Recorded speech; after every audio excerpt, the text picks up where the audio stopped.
ভোটের রেজাল্ট হাতে না নিয়ে আপনারা কেউ ফিরবেন না, কারণ আপনি ভোট দেওয়ার পরেও আপনার ভোট নয়ছয় হয়ে যেতে পারে। বাংলাদেশ নামের এই প্রজাতন্ত্রটির কর্মকর্তা হয়ে কেউ নির্দিষ্ট কারো পক্ষ নেবেন, এটা আমরা একেবারেই দেখতে চাচ্ছি না।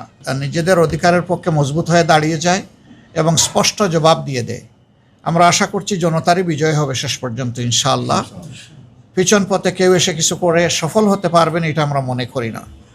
নির্বাচন প্রক্রিয়ার সাথে যারা সম্পৃক্ত আছেন, নির্বাচন কমিশন, তারপরে নির্বাচন পরিচালনার দায়িত্বে যারা নিয়োজিত এবং যারা নিরাপত্তার দায়িত্বে নিয়োজিত, শৃঙ্খলার দায়িত্বে নিয়োজিত, তাদের সকলের প্রতি আমাদের অনুরোধ, আপনারা প্রজাতন্ত্রের কর্মচারী হিসাবে এ দেশ আপনাদেরও। আপনারা ন্যায়নিষ্ঠভাবে, আপনারা নিরপেক্ষভাবে, সুষ্ঠুভাবে আপনাদের দায়িত্ব পালন করবেন। তাহলে জনগণের ভালোবাসা পাবেন, সমর্থন পাবেন এবং জনগণ আপনাদের এই কাজের প্রতি সন্তুষ্ট হয়ে অবশ্যই আপনাদের মূল্যায়ন করবে। আমরা অতীতের মতো আর কাউকে দেখতে চাই না যে সরকারি প্রজাতন্ত্রের, বাংলাদেশ নামের এই প্রজাতন্ত্রটির কর্মকর্তা হয়ে কেউ নির্দিষ্ট কারো পক্ষ নেবেন, এটা আমরা একেবারেই দেখতে চাচ্ছি না। নিরাপদ বিনিয়োগ পূর্বাঞ্চলের প্রথম 5 তারকা হোটেলে ছুটি হারমোনি।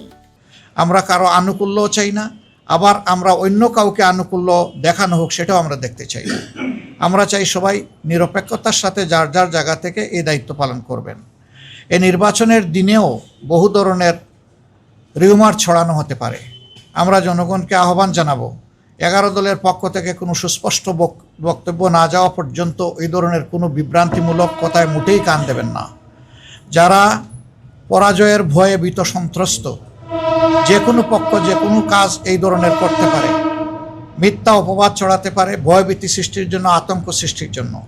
কিন্তু না, সব কিছুকে জয় করেই ইনশাআল্লাহ আপনারা সেদিন আপনাদের ভোটাধিকার প্রয়োগ করবেন এবং ভোটের রেজাল্ট হাতে না নিয়ে আপনারা কেউ ফিরবেন না, কারণ আপনি ভোট দেওয়ার পরেও আপনার ভোট নয়ছয় হয়ে যেতে পারে।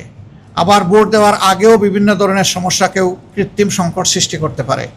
এই সব কিছুকে আমরা বিশ্বাস করি এই বীর জাতি মোকাবিলা করেই ইনশাআল্লাহ 12 তারিখের নির্বাচনকে সফল করে তুলবে এবং সেই নির্বাচনের মধ্য দিয়ে যে সরকার গঠিত হবে, এই সরকার হবে নতুন বাংলাদেশের সরকার, এ সরকার হবে জন আকাঙ্ক্ষার সরকার, এই সরকার হবে কৃষক, শ্রমিক, মেহনতি জনতা সহ মুটে মাঝি মজুর সকলের সরকার, সকল শ্রেণী পেশার মানুষের সরকার, নারী পুরুষের সরকার, শিশু আবাল বৃদ্ধ বনিতার সরকার।